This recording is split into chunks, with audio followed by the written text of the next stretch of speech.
Okay, it's day 129.3, and these are the kind of emails that I stop everything and immediately do a film on.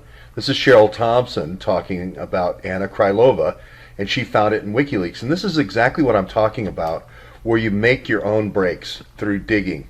You're not waiting for somebody to come, drop an email on you like WikiLeaks does. You're actually going out and digging and using that and cross-referencing that with the WikiLeaks body of information. No slam on Julian Assange here for publishing and having a publishing network that's pretty tough to break, with the distributed servers and so forth. But this is where the digging happens. This is what makes or breaks cases right here. When somebody comes up with and says, oh, by the way, I've noticed Anna Krylova was maybe a Natasha and being used by the organized criminals that Andy McCabe and FBI had infiltrating all of the businesses of the Soviet Union. In this case, this is the Zhukovsky murder. Zhukovsky is bound behind the hands. He signs a suicide note, obviously being threatened that he's tired of life. He's found at the bottom of a swimming pool, etc., etc. But then you get to the payoff. Oh, by the way, this VTB bank, etc.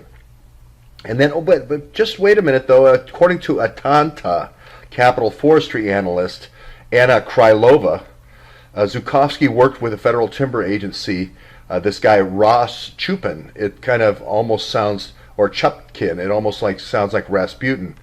And said, oh, by the way, it could be that the timber industry in Russia was closely tied to organized crime. Here again, we're seeing this organized crime, this agency that's in St. Petersburg, being modeled very much like Fusion GPS, being modeled very much like the DNC with the SEIU Tonys, and having an organized crime element in it. I've lived with this with the Teamsters in Cleveland. It's always the thugs in the back that are, never work a day in their life, and then if anybody gets out of line, they throw them off a building or throw them in the bottom of a pool. So here again, now people are going to go back to looking for Bogacheva in WikiLeaks. They're going to go look for that Babka name. They're going to go look at those 13 names and they're going to see how they come together. People are going to find pictures, and this is going to start yet another lead. Excellent job. Thank you very much. And this is the difference between this channel, and I'll call it TruthLeaks for right now, and WikiLeaks work versus just posting stuff.